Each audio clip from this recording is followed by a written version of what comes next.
Glitz and glamour से controversy and bankruptcy तक Force India Formula One की team ने सब देखा। Crowned as the most cost effective team of its era, the name Force India evokes proud memory in the not so distant past. इस team ने मुझ जैसे कई भारतीय मोटर स्पोर्ट फैंस को फार्मूला वन की तरफ अट्रैक्ट किया और इस टीम की वजह से भारतीय नाम फार्मूला वन में सुनहरे अक्षरों से लिखा जाता है। But after starting 200 World Championship races, what went wrong? Let's take a deep dive to the journey of what can be called as the India's contribution to Formula One, the first and the only Indian team in Formula One, the Force India Formula One team. 1991 के अंदर AD Jordan ने Jordan grand pre की team launch करी, but sport के अंदर अपना सिक्का जमाने में कामयाब नहीं हुई। हेंस सालों बाद वो टीम बिकी मिडलैंड ग्रुप को, जिन्होंने इस टीम को नया नाम दिया MF1 रेसिंग, और वो फिर बिकी 2006 के अंदर Dutch sports car manufacturer Spyker को। बट स्पाइकर भी इस टीम की परफॉर्मेंस नहीं सुधार पाए, इसलिए इस टीम को Vijay Mallya and Spyker Formula One के डायरेक्टर माइकल मोल ने $85 मिलियन के अंदर खरीदा। Through a consortium called Orange India Holdings, they purchased a 51% stakes in the team. ऐसे शुरू होती है फोर्स इंडिया फार्मूला वन की कहानी। The team was registered as a constructor based in Silverstone and used to race with an Indian license. Obviously, Mallya उस समय जो कुछ भी करते थे उसमें ग्लैमर भर देते थे। Hence, फोर्स इंडिया के लॉन्च पे भी बॉलीवुड के सितारे और इन्फ्लुएंसर्स की लाइन लग गई थी to witness a history being made. Today, I am personally proud that an Indian has put a car with the Indian flag on the World Championship Formula One grid.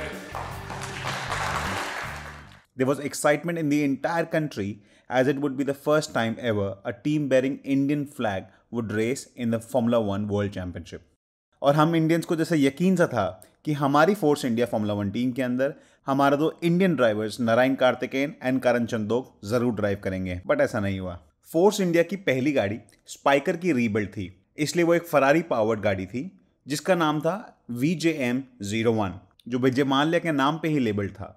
The car had white, gold and bright red livery to showcase the long line of UB group brands, most notably Kingfisher Airlines, and additional sponsorship came from the host of Indian brands such as ICICI Bank, Reliance, Royal Challenger, as well as Tire और Fuel, Bridgestone and Shell ने दिए। 2008 में उनके drivers थे German Adrian सूटल और Italian veteran गियनकालो फिसिकेला। Force India का पहला season कुछ खास नहीं रहा, इसलिए माल्या ने टीम के अंदर कुछ एमिनेंट चेंजेस किए। सबसे पहला उन्होंने इंजन मैन्युफैक्चर चेंज किया, from a B spec engine of Ferrari to a full spec engine of Mercedes. फिर उन्होंने मैक्लेरन से best in the class transmission unit supplies लिए। टीम के अंदर रेड बुल के कार डिजाइनर एंड्रू ग्रीन को बुलाया और टोयोटा के इंजीनियर मार्क स्मिथ को, and got in Airbus and TCS for computational fluid dynamics testing. इन सभी चेंजेस के बाद 29 रेसों की पॉइंटलेस स्टिंक के बाद गियनकालो फिसिकेला ने force India Formula one racing team को उनका मेडन पोल जिताया और उसी रेस में टीम को अपने पहले पॉइंट दिलाए by securing the team's first podium in just 2 years. These improvements had a long-lasting impact on the team, but Malia's quest to be the best continued to bring the new changes and more frequent updates to the team and the car. Team धीरे धीरे करके एक फॉर्मिडल midfield competitor बनी और उन्होंने constructor championship में 2018 तक Williams Formula One team, McLaren and Renault जैसे हाथियों को हराया। Force India always punched above its weight and financial muscle. Specially turbo V6 era के अंदर उन्होंने फोर्थ पोजीशन पे खत्म किया in the year 2016 and 17।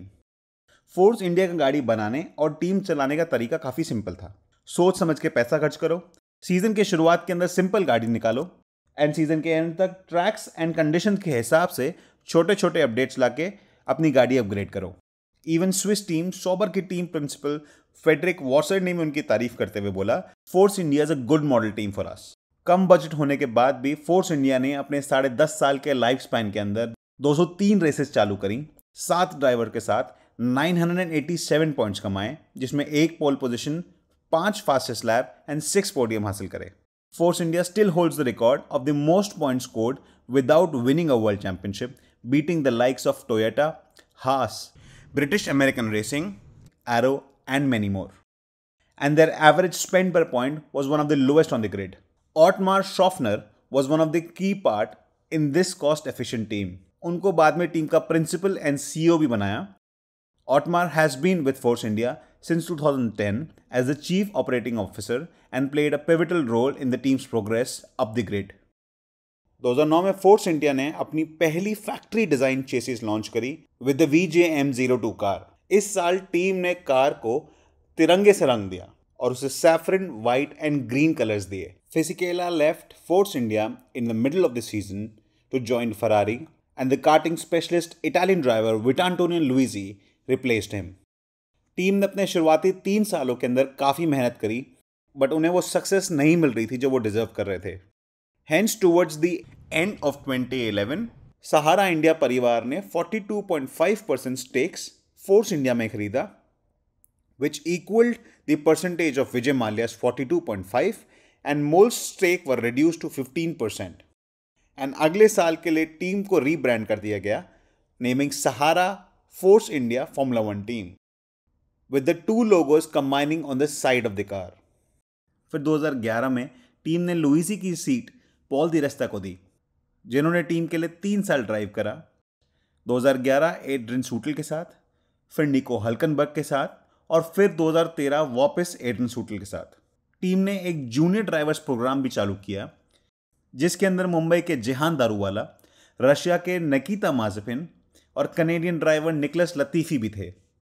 And at the end of 2013 season, Soutel left for the midfield rival Sauber, while Paul di Resta was not retained for 2014 season.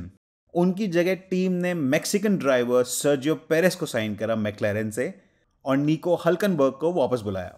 In 2014, the results were consistent but not stellar, leaving the team with a healthy point haul but a disappointing championship finish of 6th position. Hence 2015 में उन्होंने अपने technical setup में और changes किए. They hired Simon Philip as the chief aerodynamist from Lotus and Dr. Joel Guru as the aerodynamist from Red Bull Racing. Furthermore, they developed an in-house transmission system that was lauded by one and all in the paddock. Force India ने अपने दोनों driver निको हल्कनबर्ग और Sergio Perez को 2015 और 16 में भी retain किया. उनका 2016 का साल आज तक का सबसे बेहतरीन रहा. The team finally managed to get their coveted 4th position in the championship, beating Williams, who were running the same engine of Mercedes as they were. Perez podium पे 2 बार खड़े हुए और सीजन के सेकेंड हाफ में 10 रेसों तक लगातार points कमाए. Hulk wasn't so successful in the team and announced his intention to drive for the Renault team in 2017, leaving Force India to bring in the Mercedes protege Esteban Ocon to race alongside Perez. खाली on track नहीं, force India की team ने of track भी India के अंदर इस sport को promote करने के लिए कोई कसर नहीं छोड़ी. उन्होंने 2011 में 1 in a billion कॉम्पिटिशन का लॉन्च किया, which was the hunt for young and promising talent in India. The program selected teenagers from 14 to 17 years of age, and qualifying session was done in 7 major cities across India. This is the perfect base for a young driver. We have talent in us and skill in us. We need a platform to show it. इसमें से top 10 drivers को 7 दिन के लिए Silverstone तक भेजा गया. इस कंपटीशन के विनर थे 14 साल के Arjun Maini, first runner up 14 साल के ही Tarun Reddy and second runner up थे 13 साल के जेहान दारूवाला, जो फिलहाल फॉर्मूला 1 से एक पायदान नीचे फॉर्मूला 2 में प्रेमा रेसिंग के ड्राइवर हैं. But like someone says, everything good comes to an and.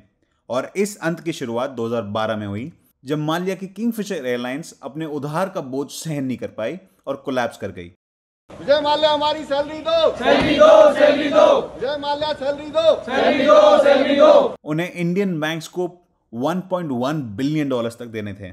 रहा साल 2014 में सहारा इंडिया परिवार के प्रमोटर सुब्रतो रॉय को जेल हो गई because of his financial misconduct. Hence, he desperately wanted to sell his stakes in the team for paying out its debt, but unfortunately wasn't able to find a suitable buyer at the time.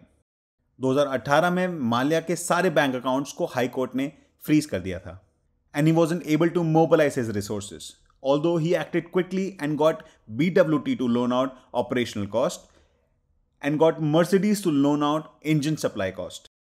Loan का पहाड़ चढ़ता गया और team के bank में अब सिर्फ $3.5 million बचे थे with an outstanding date of $37.4 billion. उन्हें कुछ 450 क्रेडिटर्स को पैसे देने थे, जिसमें होटल के बिल्स एंड केटरिंग के बिल्स तक शामिल थे। इवन उनके खुद के ड्राइवर सर्जियो पेरेस भी उनसे $3 मिलियन मांगते थे। This got a notice of the Her Majesty's Revenue and Customs Services, which is the UK's tax department.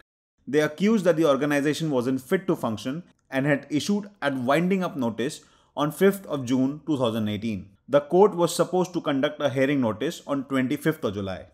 आगे आने वाला खतरा देख के जुलाई 2018 में सर्जियो पेरेस ने FRP एडवाइजरी को अप्रोच किया, जिनकी मदद से उन्होंने टीम को एडमिनिस्ट्रेशन में डाला। पेरेस के इस स्टेप के कारण टीम में 400 लोगों की जॉब बची और टीम को थोड़ा रिलीफ मिला अपने क्रेडिटर्स से। The FRP advisory had a deadline of 6th of August to find a new owner for the team. They received 20 odd offers, including one from Uralkali chairman and the father of racing driver Nikita Mazepin, Dmitry Mazepin, and also by a consortium led by Canadian billionaire Lawrence Stroll.